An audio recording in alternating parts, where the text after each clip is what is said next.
नमस्कार मित्रांनो. का तुम्हालाही जे आहे तुमच्या शरीरामध्ये वारंवार दुखणे लागलेले असतात, कुठल्या तरी स्वरूपाची वेदना होत असते किंवा सारखा दवाखाना किंवा हॉस्पिटल सुरू असतो आणि सारखंही कुठल्या ना कुठल्या स्वरूपाचा आजार तुम्हाला सुरू असतो. तर मित्रांनो, याचं एक महत्त्वाचं कारण आहे शरीरात वाढलेला वात. आपण बरोबर ऐकताय, मी बोललो शरीरात वाढलेला वात. वात हा एक फार प्रमुख दोष आहे मित्रांनो आयुर्वेदामध्ये, जो वेगवेगळ्या प्रकारचे आजार उत्पन्न करतो.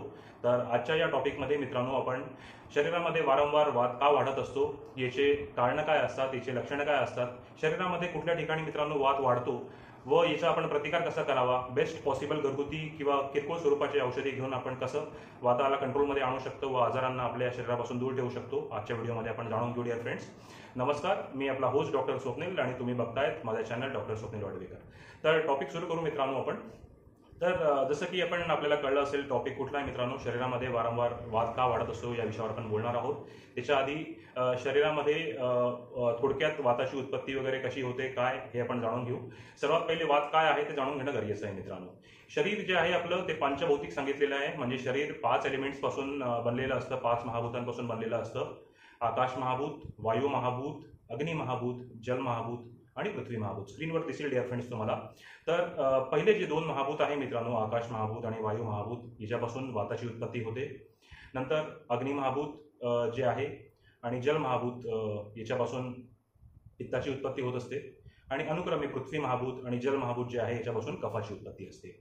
शरीराची त्रिमूर्ती म्हटलं तरी चालेल मित्रांनो. तिन्ही दोषांना वात, पित्त आणि कफ हे शरीराचे दैनंदिन जे व्यवहार आहे यांना चालवण्यासाठी, शरीराला धारण करण्यासाठी किंवा असं जरी म्हटलं की पूर्ण हा शरीर चालवण्यासाठी हे तिन्ही दोष महत्त्वाचे असतात. त्या तिन्ही दोषांमध्ये सर्वात महत्त्वाचा दोष कुठला असेल मित्रांनो, तो आहे वात. तर वात जो आहे 80 प्रकारचे आजार उत्पन्न करतो. त्याच्या खालोखाल पित्त 40 प्रकारचे आजार शरीरामध्ये उत्पन्न करत असतो मित्रांनो, आणि कफ 20 प्रकारचे आजार शरीरामध्ये उत्पन्न करत असतो. पित्त आणि कफ हे आयुर्वेदामध्ये मित्रांनो पांगळे सांगितले, म्हणजे ते वाताशिवाय काही करू शकत नाही. वायूच यंत्रा, रचेता, प्रणेता सगळे जे काही कार्य आहे निसर्गाचे किंवा शरीराचे घ्या ते सगळे वायू करत असतो मित्रांनो. त्यामुळे पित्ताला आणि कफाला पंगू म्हटलेलं आहे, म्हणजे ते वाताशिवाय काही करू शकत नाही. त्यामुळे वात खूप जास्त इम्पॉर्टंट होऊन जातो डिअर फ्रेंड्स आपल्याला.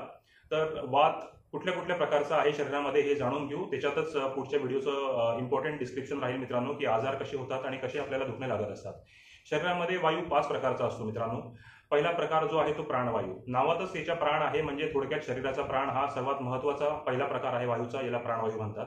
शरीराला धारण करतो. मुख्य स्थान मित्रांनो याचं मस्तिष्क सांगितलेलं आहे, म्हणजे हा डोक्याचा वरचा भाग जो सांगितला आहे, डोक्याचा भाग सांगितला आहे. याचं थोडं कार्यक्षेत्र गळ्यापर्यंत सुद्धा असतं, हृदयापर्यंतही असतं, असा महत्त्वाचा वायू आहे. याचे कार्य जर सांगायचे झाले तर श्वास घेणं, श्वास सोडणं, शरीराला प्राण धारण करणं, म्हणजे शरीराची रक्षा करणं, हृदयापर्यंत याचं कार्य असतं मित्रांनो. असं महत्त्वाचं कार्य प्राणवायू करत असतो. दुसऱ्या नंबरचा जो प्रकार आहे मित्रांनो वायूचा किंवा वाताचा, तो आहे उदानवायू. उदानवायूचं स्थान उर आणि जवळपास हृदय सांगितलेलं आहे. प्रयत्न वगैरे करणं, ऊर्जा वगैरे करणं, वाचा म्हणजे आपलं बोलणं, त्वचेवरचं कॉम्प्लेक्शन, वळणं वगैरे असे याचे महत्त्वाचे कार्य असतात उदानवायूचे. प्राणवायूला मदत सुद्धा करत असतो मित्रांनो उदानवायू. तर हा छातीच्या ठिकाणी, हृदयाच्या ठिकाणी राहणारा दुसऱ्या नंबरचा उदानवायू आहे, ज्याला आपण वात वगैरे म्हणतो. तिसऱ्या प्रकारचा जो वायू आहे मित्रांनो तो समान वायू आहे. समान वायू जर सांगायचं झालं तर अग्नी महाभूताजवळ राहतो, म्हणजे छातीच्या खाली पोटाच्या भागामध्ये समान वायूचं लोकेशन सांगितलेलं आहे, स्थिती सांगितलेली आहे. अन्नाला पचवण्याचं काम समान वायू करत असतो मित्रांनो. भूक लागणं अथवा न लागणं, अन्नाला पचवणं असं महत्त्वाचं कार्य समान वायूचं असतं. चौथ्या नंबरवरचा महत्त्वाचा जो वायू मित्रांनो तो व्यान वायू आहे. हा पूर्ण शरीरात भ्रमणशील असतो. धावणे, पळणे, उठणे, बसणे, शरीराच्या रोजच्या फिजिकल जे काही ऍक्टिव्हिटीज आहे, डोळ्यांची उघडझाप वगैरे सगळे जे काही कार्य असतात, स्पीडली कुठलेही कार्य करणं, रक्ताला शरीरामध्ये पूर्ण फिरवणं, हे व्यान वायूचं काम आहे मित्रांनो. आणि 5व्या जो नंबरचा वायू आहे मित्रांनो तो अपान वायू आहे. अपान वायू म्हणजे कमरेचा जो खालचा भाग आहे त्याचं पूर्ण कार्यक्षेत्र अपान वायूचं आहे. अपान वायूचे जर कार्य आपल्याला शॉर्टमध्ये मित्रांनो सांगायचे झाले तर लघवी, संडास म्हणजे मळमूत्राला बाहेर काढणे, वीर्याला बाहेर काढणे, मासिक पाळीच्या वेळेस दूषित रक्ताला बाहेर काढणे, गर्भवतीच्या स्त्रीच्या वेळेस गर्भाला बाहेर काढणे, असे वेगवेगळे कार्य अपान वायू करत असतो. फार महत्त्वाचा वायू आहे मित्रांनो हा. शरीरामध्ये वेगवेगळे आजाराची उत्पत्ती अपान वायूच्या कक्षेमध्ये जास्त येतात, प्राणवायूच्या कक्षेमध्येही जास्त येतात आणि समान वायूच्या कक्षेमध्येही जास्त येतात मित्रांनो. तर मूळ मुद्दा असा होता की शरीरामध्ये जेव्हा ही उत्पत्ती होते, दुखणे लागतात, तर वात कशाने वाढतो शरीरामध्ये तेच मित्रांनो मी सांगेल आपल्याला वाताची वाढ होण्यासाठी मित्रांनो त्याचे जे गुण सांगितलेले आहे ते मी गुण आपल्याला सांगेल आता की याच्यामध्ये आपली वृद्धी होत असते आपल्या आहार विहाराने, म्हणजे जे काही आपण खातो पितो, आपलं हिंडणं फिरणं, आपल्या चांगल्या किंवा वाईट सवयी याने वाताचे गुण वाढत असतात आणि त्या कमी जास्त गुणांमुळे वेगवेगळ्या आजारांची उत्पत्ती होते मित्रांनो. वाताचे गुण तुम्हाला स्क्रीनवर दिसतील, मी लिहिलेले आहे. वातस्तु वृक्ष लघु चल बहु शीघ्र शीत परुष विषय. परुष विषदः. वृक्ष म्हणजे पहिल्या नंबरचा गुण आहे मित्रांनो कोरडा, जिथे ही कोरडी वस्तू वगैरे राहते हा वायूचा गुण सांगितला आहे. लघु 2 नंबरचं म्हणजे हलका असतो, एकदम लाईट असतो, वाताचा एक मुख्य गुण आहे लघु. चल सांगितलंय म्हणजे गतिशील आहे, शीघ्र आहे, फार जोरात स्पीडली वाहतो, स्थिर राहत नाही, कफासारखा किंवा थोडाफार पित्तासारखा, पित्ताला आणि कफाला घेऊन जातो असा चल गुण सांगलाय. परुष म्हणजे थोडासा खरखरीत सांगितलाय, खरबडीत म्हणू शकतात, खरखरीत म्हणू शकतात. शीत थंडपणा, जेव्हाही वायू थंड असतो मित्रांनो, पावसाळ्याचा सीझन घ्या किंवा हिवाळ्याचा सीझन घ्या तर दातांचे दुखणे आले, सांध्यांचे दुखणे आले हे वाढत असतात मित्रांनो, शीत गुणामुळेही वाढतो. आणि शेवटचा गुण मित्रांनो विशद सांगितला आहे, विशद म्हणजे स्वच्छ, क्लिअर, असे गुण सांगितलेले आहे मित्रांनो. तर वेगवेगळ्या आता जर मी गुण सांगितले तुम्हाला याच्यानंतर की कुठले कारणं असतात मित्रांनो आपल्याला इथे दुखणं जाणून घेण्यासाठी शरीरामध्ये, जेव्हाही हे गुण कमी जास्त होतात आपल्या खाण्याने पिण्याने किंवा वेगवेगळ्या कार्याने, तर कुठल्या स्थानांमध्ये वात राहतो, बॉडीच्या कुठल्या स्थानांमध्ये वात आहे तिथे तुम्हाला हे दुखणे लागतील, ते आपल्याला स्क्रीनवर दिसेल. वात शरीरामध्ये कुठे कुठे असतो याचे स्थान मी आपल्याला स्क्रीनवर दिसेल मित्रांनो. पक्वाशय हे मुख्य स्थान सांगितलं आहे मित्रांनो वाताचं, म्हणजे पक्वाशय म्हणजे आपले आतडे, इथे वाताचं मुख्य स्थान सांगितलंय. भरपूरसे जे आजार होतात मित्रांनो शरीरामध्ये ते पोटापासून उत्पन्न होतात, तर जेव्हाही वाताची दृष्टी होते किंवा पोट होतो तर पोटाचे विकार लागतात वेगवेगळे. कटी म्हणजे कमरेचा भाग, कटी सांगितलंय, त्याच्यानंतर खालचा भाग सांगितलाय हाडांचा वगैरे, जर मांडीचा भाग झाला, बोटांचा भाग झाला, म्हणजे कानाचा एक महत्वाचा भाग सांगितला आहे जिथे वायू असतो. अस्थि सांगितलेलं आहे शरीरामध्ये, जितकेही 206 हाडं आहे मित्रांनो तिथे वाताचा आणि हाडांचा फार जवळचा संबंध असतो मित्रांनो. तर जेव्हाही संधिवात लागतो, वेगवेगळ्या प्रकारचे दुखणे लागतात, तर वात एक कारणीभूत राहतं. स्पर्श म्हणजे जिथेही त्वचेचा विकार वगैरे आहे तिथेही एक वाताचं स्थान सांगितलंय. असे महत्वाचे स्थान सांगितलंय मित्रांनो. पण सर्वात इम्पॉर्टंट जे स्थान आहे मित्रांनो वाताचं ते पक्वाशय सांगितलंय, म्हणजे आतड्यामध्ये जर आपल्या वाताची वृद्धी होत असेल, जर वात वाढत असेल मित्रांनो तर बहुतांश आजार उत्पन्न होतात. पक्वाशयाच्या खालोखाल अस्थि म्हणजे आणि आपले सांधे म्हणजे हाडं जिथेही म्हटलेले आहे तिथे जास्त रुग्ण बघायला मिळतात. आता सध्या कोविडमध्ये प्राणवायूची दृष्टी होती की म्हणजे जिथे जास्त करून कफ बघायला भेटला, वात बघायला भेटला, श्वास घ्यायला लोकांना त्रास झाला, तर प्राणवायूची इथे दृष्टी होती या केसेसमध्ये डिअर फ्रेंड्स. तर मी आपल्याला महत्त्वाचे स्थान सांगितले, त्यात मुख्य स्थान पक्वाशय, याच्यावर बहुतांश आजार उत्पन्न होतात. तर आता शरीरामध्ये वात कसा वाढतो, वारंवार वात का होत असतो मित्रांनो हे सांगेल.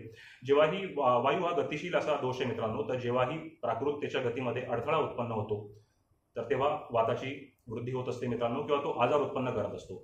याच्यासोबतच कारण वगैरे काय की वात वाढण्यासाठी की कंटिन्यू मित्रांनो वृक्ष खाणं, कोरडं वगैरे खाणं, मोठमोठ्याने बोलणं, शरीराच्या ताकदपेक्षा जास्त श्रम करणं, शरीरामध्ये रक्ताची कमतरता वगैरे असणं, नैसर्गिकरित्या वर्षा ऋतूमध्ये म्हणजे पावसाळ्यामध्ये वाताची वृद्धी होते. वाढतं जर वय असेल मित्रांनो, वृद्ध काळामध्ये म्हातारपणामध्ये वाताची वृद्धी होते. माणसाच्या शरीरामध्ये मध्यम वय जर असेल तर तो पित्ताचा काळ सांगितलाय मित्रांनो, बालपण असेल तर ते कफाचा काळ सांगितलाय, पण वृद्ध काळ जो आहे तो वाताचा काळ सांगितलाय. तेव्हा अशा जे काही स्थान असतात मित्रांनो, अशा केसेसमध्ये वेगवेगळ्या कारणांनी जे आहे वाताची वृद्धी होत असते. जे लोक वारंवार कोरडं खातात मित्रांनो, थंड वगैरे खातात आणि ज्यांचं रक्त कमी झालेलं आहे, अशा लेडीज किंवा जेंट्स जे वारंवार उपास करत असतात मित्रांनो, तर हळूहळू शरीराची ताकद कमी होऊन वात त्यांच्यामध्ये वाढत असतो आणि तो नाना तऱ्हेचे जे मी आपल्याला आधी व्हिडिओमध्ये स्थान सांगितले होते, वेगवेगळे जे वाताचे स्थान आहे तिथे जाऊन तो वेगवेगळे नाना तऱ्हेचे आजार उत्पन्न करतो डिअर फ्रेंड्स. तर हे वाताच्या वाढायचे कारण मी आपल्याला सांगितले मित्रांनो. वेगवेगळे शरीराचे जितकेही भाग आहे तिथे हा वात जाऊन दुखणे लावत असतो. तर पॉसिबल मित्रांनो आपण काय उपचार करू शकतो हे आता आपण आजच्या या व्हिडिओमध्ये जाणून घेऊ डिअर फ्रेंड्स. वाताचे जे जितके मी गुण सांगितले, स्थान सांगितले, त्याच्या विरुद्ध गुणांचे जितकेही द्रव्य वगैरे असतात, आपल्याला जे वाताचे गुण होते त्याचे विरुद्ध गुण असतात ते आपण अवलंब केला पाहिजे जर शरीरामध्ये आपल्याला वात कमी करायचा असेल तर.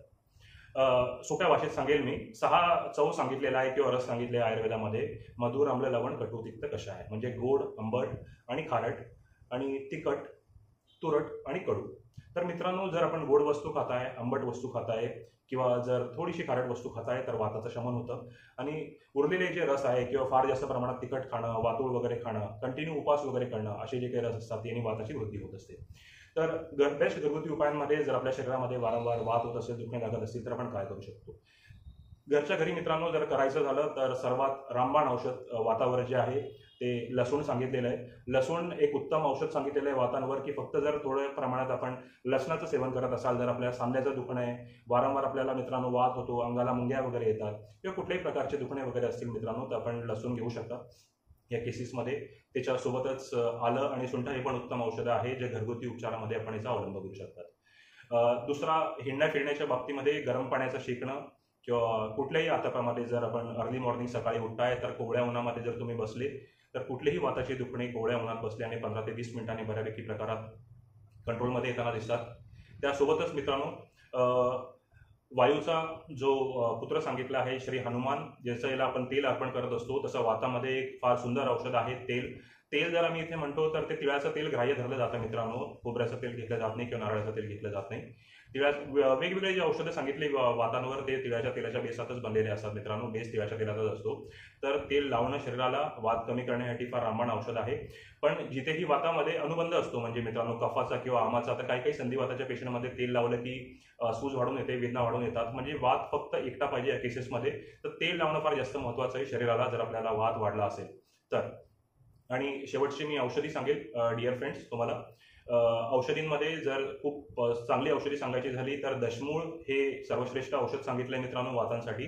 वातासोबत हे पित्तही कमी करतं आणि कफही कमी करतं.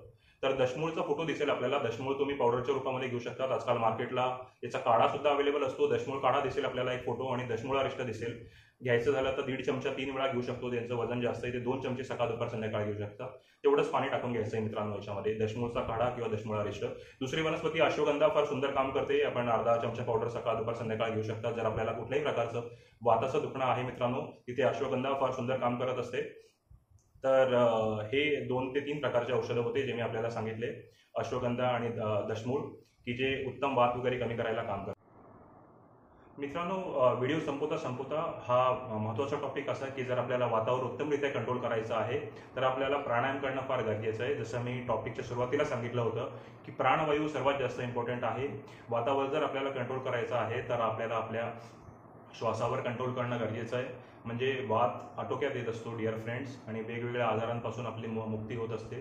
तर जर आपल्याला जमतं तर आपण अनुलोम विलोम किंवा कपालभाती कुठल्याही प्रकारचं प्राणायाम करू शकतात. शेवटचा उपाय सांगायचा झाला तर सर्वश्रेष्ठ उपाय याच्यावर वातावर आयुर्वेदामध्ये बस्ती सांगितलेला आहे. म्हणजे एनिमा ज्याला आपण म्हणतो, तेलाचा काढायचा अनुक्रमे वेगवेगळ्या प्रकारे बस्ती दिला जातो, एनिमा दिला जातो. ही सर्वश्रेष्ठ चिकित्सा वातावर सांगितलेली आहे.